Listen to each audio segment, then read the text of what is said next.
Get out of my house. The words cut through the living room so sharply that even the grandfather clock in the corner seemed to stop ticking. Nobody moved. Nobody spoke. The funeral flowers were still sitting on the dining room table. Their father's framed photograph still stood above the fireplace.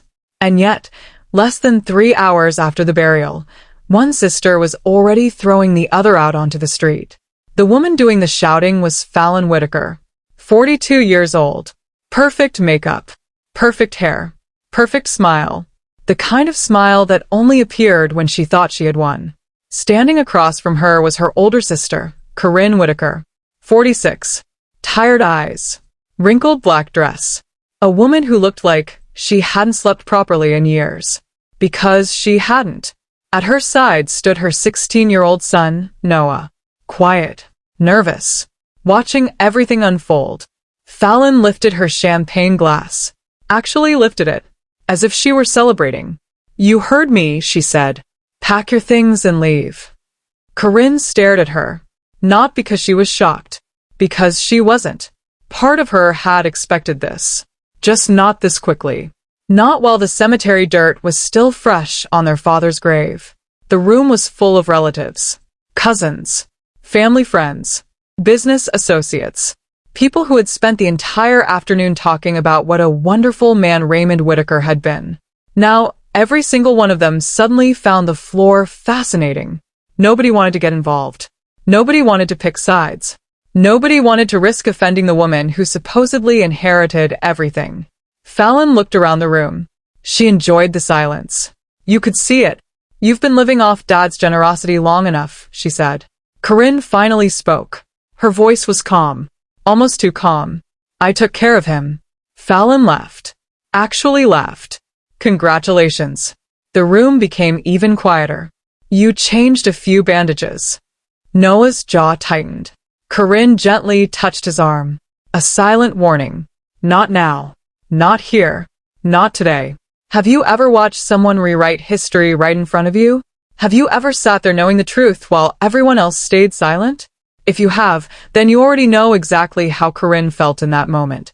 Because every person in that room knew the truth. They knew who had stayed. They knew who had sacrificed. They knew who had carried Raymond Whitaker through the final 6 years of his life. But people have a strange habit. When money enters a room, memory leaves. Fallon walked toward the fireplace, picked up a thick folder, and smiled. "Since everyone is here, I might as well share the good news." Several relatives exchanged uncomfortable glances. Good news? Their father had been buried only hours ago. Fallon opened the folder dramatically. The attorney already confirmed everything. Corinne felt Noah tense beside her. She squeezed his hand. Once. Just enough. "The mansion is mine." Fallon smiled. "The lake house is mine." Another smile. "The investment accounts are mine." Another smile. "The art collection is mine." She closed the folder. "And as owner of this property," she pointed toward the front door, "I'm asking you to leave." The humiliation was deliberate. Public. Cruel. Exactly the way Fallon intended. Noah stepped forward. Before he could speak, Corinne grabbed his wrist. Firmly. His eyes filled with anger. Her eyes filled with exhaustion. Not weakness. Exhaustion. The kind that comes from carrying too much for too long. 6 years. That was how long Raymond Whitaker had been sick. 6 years of chemotherapy. 6 years of surgeries.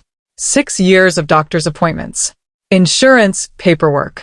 Hospital visits. Emergency phone calls. Medication schedules. 6 years of slowly watching her father disappear. And through all of it, Corinne stayed. Every single day. While Fallon visited when cameras were around. While Fallon posted inspirational messages online. While Fallon told everyone how much she loved her father. Corinne was the one sitting beside his hospital bed at 2 in the morning. Corinne was the one holding his hand when treatments became unbearable. Corinne was the one who knew exactly how he liked his coffee. Exactly how many pillows helped his back. Exactly which days he was pretending he wasn't in pain. But none of that mattered now. At least not to Fallon. Because Fallon believed she had won. She walked closer. close enough that only Corinne could hear her next words. You always thought Dad loved you more. Corinne said nothing. You were wrong. The words landed like a slap. Fallon stepped back, smiling, victorious, certain. And that certainty would become the biggest mistake of her life. Because while Fallon was busy celebrating her inheritance, a county sheriff's vehicle had just turned onto the long driveway. Inside sat a sealed envelope. An envelope Raymond Whitaker had spent nearly 2 years preparing.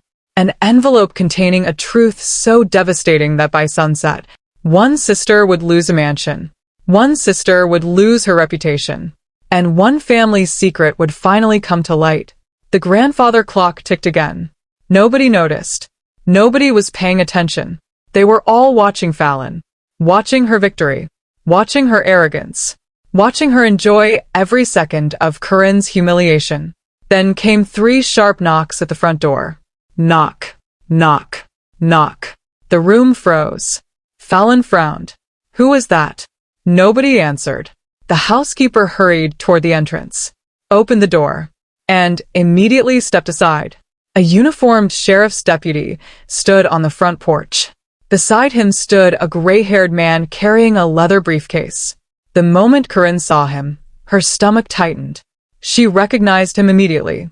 Gideon Mercer, her father's attorney, the man who had managed Raymond Whitaker's legal affairs for more than 20 years. Fallon's confident smile faded slightly. Mr. Mercer? The attorney stepped inside. Calm. Professional. Unreadable. The sheriff remained near the doorway, watching, silent. A strange tension settled over the room. Fallon recovered first. You're actually just in time, she said. We were discussing the estate. Gideon nodded slowly. Yes. His eyes briefly moved toward Corinne, then back to Fallon. That is precisely why I'm here. Something about the way he said it made several relatives exchange nervous glances. Fallon laughed lightly, trying to regain control. Well, I suppose you're here to confirm everything. The attorney placed his briefcase on a table, opened it, and removed a thick sealed envelope. The room suddenly felt smaller, much smaller. You received a copy of your father's preliminary will. Fallon smiled. Exactly. Gideon nodded. Preliminary. The smile disappeared. The attorney looked around the room, making sure everyone was listening. Then he said 7 words that changed everything. Raymond Whitaker left final instructions. The room went completely silent, and what happened next was something Fallon Whitaker never saw coming.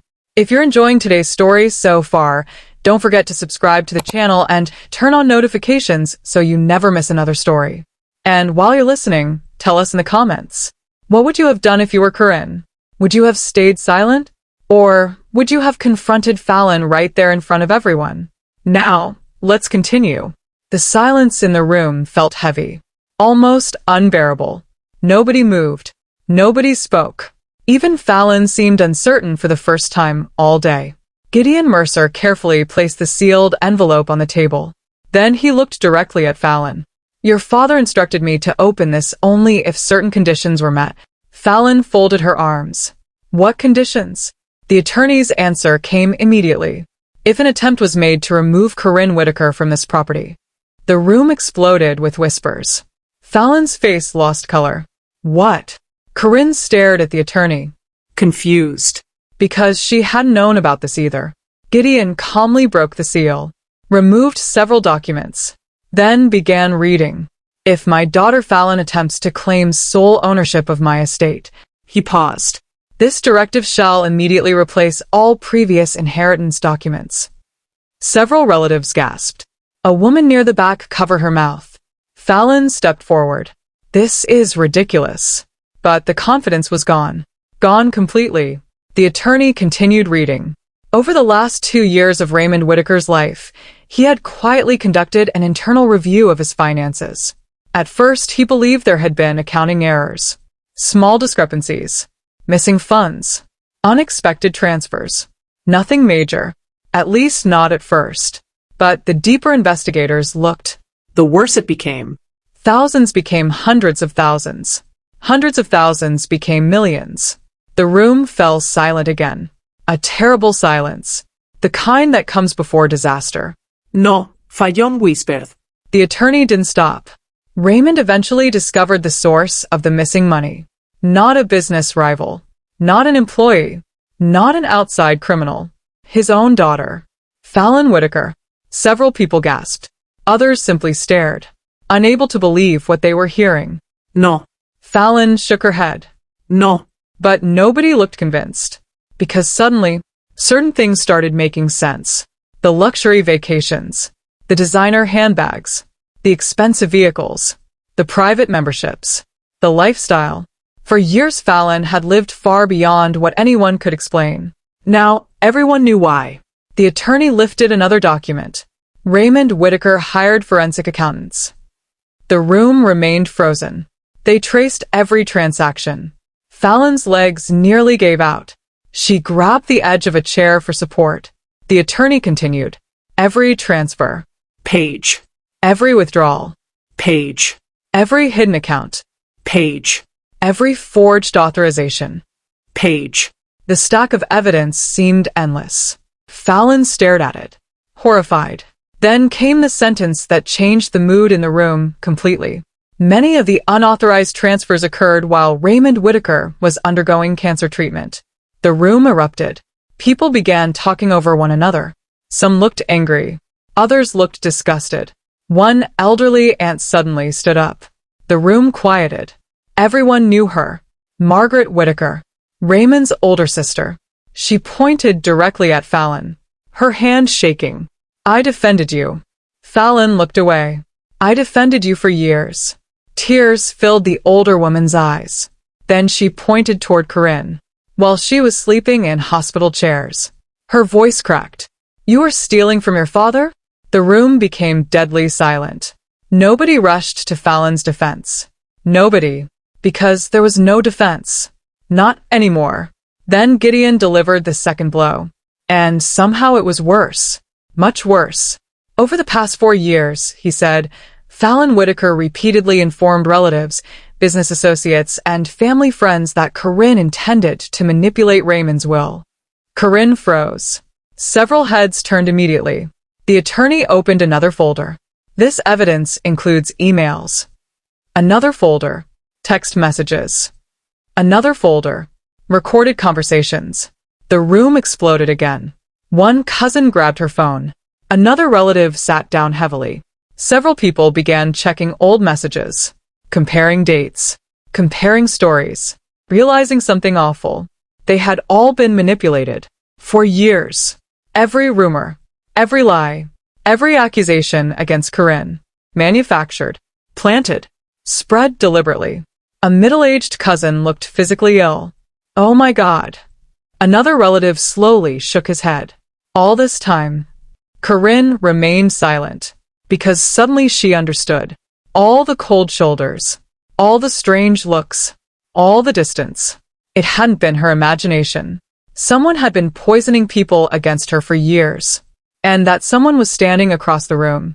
Fallon looked trapped, like every exit had disappeared. Then came the third blow, the worst one yet. The attorney removed a final document, a property transfer. Most of you believe ownership of this mansion changed today. He paused. It did not. Nobody understood. Not even Corinne. The attorney lifted the document. This property was transferred into the Whitaker family trust 11 months ago. The room went silent. The sole trustee, pause, is Corinne Whitaker. For several seconds, nobody reacted. Then realization swept across the room. A visible wave. People looked at Corinne. Then Fallon. Then Corinne again. Fallon's face completely collapsed, because she finally understood. The attorney continued. Legally speaking, this house has belonged to Corinne for nearly a year. The silence was devastating. Then someone laughed. Not because it was funny, because the irony was unbelievable. Another person shook their head, in disbelief. Fallon remembered every word she had said, every threat, every insult, every smug smile, every cruel command. Get out of my house. Only now everyone knew. It had never been her house. Not even for a single day. She had publicly thrown the owner out of her own home. The humiliation was complete. Absolute. Total. But Raymond Whitaker wasn't finished. Not yet. Gideon unfolded a handwritten letter. One final message from Raymond. The room immediately quieted. If Fallon is hearing this, the attorney paused. Then she has finally learned the difference between ownership and entitlement. Nobody moved. Nobody even breathed. I built wealth. Pause. Corinne built character. Another pause. Wealth can be inherited. Longer pause. Character cannot. Several people lowered their eyes. Ashamed. Because they knew exactly which daughter Raymond was talking about. Then came the line nobody would forget. The daughter who cared for me owns this house. The attorney looked up briefly, then finished reading. The daughter who betrayed me no longer has a place in it. Fallon broke. Completely. Not anger. Not outrage. Not denial. Broken. Years of lies. Years of manipulation. Years of greed. All crashing down at once. Then the sheriff stepped forward. The movement immediately drew everyone's attention. His voice was calm. Professional. Official. Miss Fallon Whitaker. Fallon looked up slowly. The sheriff handed her an envelope. She stared at it, terrified. Based on the findings of the financial review, He paused. a formal investigation has already been opened. The room exploded again. Somebody cursed under their breath. Someone else gasped. A family friend sat down heavily. Because this wasn't just family drama anymore. This was real. Very real. The sheriff stepped back. His job was done. Fallon sat frozen, staring at the envelope, knowing exactly what it meant. Then she looked around the room, searching for support, searching for allies, searching for anyone. But the faces she found weren't sympathetic. They were disappointed, hurt, angry, Betrayed. For years, she had controlled the narrative. For years, she had controlled what people believed. For years, she had painted herself as the victim. Now the truth was standing in the middle of the room for everyone to see. And there was nowhere left to hide. Then Fallon looked at Corinne. For the first time all day. Without arrogance. Without pride. Without confidence. Only fear. Real fear. And what Corinne did next shocked everyone. Because instead of celebrating, instead of humiliating Fallon back, she simply stood, walked toward her, and stopped. The entire room watched, waiting, holding its breath, because nobody knew what she was about to say. And Fallon herself looked terrified of the answer. The next words would determine everything. And they would become the moment everyone remembered long after the money, the mansion, and the inheritance were forgotten. Corinne stared at the leather box for several seconds before finally opening it. The room was completely silent. Outside, the last light of day was fading behind the trees. Inside, it felt like the entire house was holding its breath. Carefully, she lifted the lid. Inside sat two things: a thick black journal and a sealed envelope. Written across the front in Raymond Whitaker's unmistakable handwriting were two words: for Noah. Corinne felt her throat tighten. For a moment, she simply held the envelope in her hands. Then she closed the box. Some things deserve to wait until morning. The next day, sunlight poured through the kitchen windows. For the first time in weeks, the mansion felt peaceful. Not because the pain was gone, because the lies were. Noah sat at the breakfast table when Corinne placed the envelope in front of him. His eyes widened. Grandpa. Corinne nodded. He left this for you. Noah carefully picked it up, almost afraid to open it. Then he broke the seal. The room became quiet. Very quiet. As he began reading, "My dear Noah, if you're reading this, then I am gone. And if I am gone, then your mother finally knows the truth." Noah paused, his voice catching slightly, then continued. "Before anything else, I need you to understand something. Your mother is the strongest person I have ever known." Corinne immediately looked away, trying to hide the tears forming in her eyes. Noah kept reading. "People think strength is money, Power. influence, status. They are wrong. Real strength is sacrifice. Real strength is loyalty. Real strength is staying when everyone else leaves. The room felt heavier with every word. Then came something neither of them expected. Years ago, before I became successful, I had a brother. Corinne looked up immediately. A brother? Raymond had never mentioned a brother. Not once. Noah continued. He betrayed me. The room fell silent.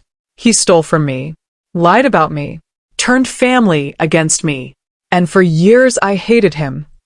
Noah swallowed hard, then continued. The betrayal nearly destroyed me, but eventually I learned something. A pause. The betrayal hurt less than the bitterness. Corinne closed her eyes, because suddenly she understood exactly why Raymond had written this letter. Not just for Noah, for both of them. The next line hit even harder. Never allow someone else's greed to become your identity. Silence. Never spend your life carrying anger for people who chose their path. Noah lowered the letter briefly. Neither of them spoke, because the message was clear. Raymond wasn't asking them to forget. He was asking them to move forward. The rest of the morning was spent reading the journal. Page after page. Story after story. Lessons. Failures. Regrets. Dreams. Parts of Raymond's life neither of them had ever known. And for the first time since his death, the grief felt lighter. Because they weren't remembering how he died. They were remembering how he lived. Months passed. Spring arrived. The gardens surrounding the estate bloomed again. Flowers filled the pathways. The trees turned green. Life moved forward. And so did the consequences. Fallon's world had changed completely. The investigation continued. Bank accounts remained frozen. Luxury memberships disappeared. Business partnerships vanished. The people who once crowded around her stopped calling. The invitation stopped. The attention disappeared. And for the first time in her life, she discovered who actually cared about her. The answer was painful. Very few people. One evening she sat alone inside the guest house, scrolling through her contacts. Hundreds of names. Yet nobody to call. Nobody to brag to. Nobody to rescue her. The silence felt enormous. And for the first time, she understood loneliness. Not the kind caused by being alone. The kind caused by your own choices. That realization changed her more than any punishment ever could. Back at the mansion, things were changing too. Corinne slowly transformed Raymond's office into a community foundation. One of the dreams hidden inside his journal. Scholarships, support programs, grants for families caring for terminally ill loved ones. The kind of help Corinne wished existed when she needed it most. Instead of spending Raymond's legacy, she expanded it, the way he would have wanted. Word spread. People noticed. And slowly something unexpected happened. Respect replaced pity. The same people who once ignored Corinne began seeing her differently. Not because she owned a mansion, because of who she was. One Saturday afternoon, nearly 6 months after the funeral, the family gathered again. This time under very different circumstances. Laughter filled the house. Children played in the gardens. Conversations drifted across the patio. And for the first time in years, the Whitaker family actually felt like a family. Several relatives approached Corinne throughout the afternoon. Some apologized again. Others simply thanked her. One by one, piece by piece, relationships that had been broken for years began healing. Not perfectly, but honestly. As the gathering came to an end, Noah found his mother standing alone on the back porch, watching the sunset. The sky glowed gold and orange, the same colors Raymond always loved. Noah stepped beside her, leaning against the railing. For a moment neither said anything. Then he smiled. "Can I ask you something?" Corinne smiled back. "Always." "What do you think Grandpa really left you?" She laughed softly. "The mansion?" Noah shook his head. "The money?" Another shake. Corinne looked at him. "Then what?" Noah's smile widened. The kind of smile that comes from understanding something important. "He gave you your life back." The words settled over them. Quietly. Perfectly. And suddenly Corinne realized he was right. The mansion wasn't the inheritance. The money wasn't the inheritance. Even the revenge wasn't the inheritance. The inheritance was freedom. Freedom from proving herself. Freedom from carrying everyone else's expectations. Freedom from fighting battles she never started. Freedom from being invisible. She looked across the property, toward the guest house in the distance, toward the place where Fallon was slowly rebuilding her life. Then she looked back at the mansion, at the home she almost lost, at the future she almost never had. And she smiled. Not because Fallon lost, not because she won, but because after years of sacrifice, years of heartbreak, years of being overlooked, she was finally free. And sometimes, freedom is the most satisfying revenge of all. Before we finish today's story, I want to hear from you. If you were Corinne, would you have allowed Fallon to stay in the guest house? Or would you have sent her away that same night? Let us know down in the comments. And if you enjoy stories about family betrayal, shocking inheritance twists, hidden secrets, and satisfying revenge, don't forget to subscribe to the channel and turn on notifications so you never miss another story. Also, tell us where you're watching from. We love reading your comments and seeing viewers from all around the world. Thank you for spending this time with us. And remember, the people who quietly carry the heaviest burdens are often the ones the world notices last. But sooner or later, the truth always finds its way home.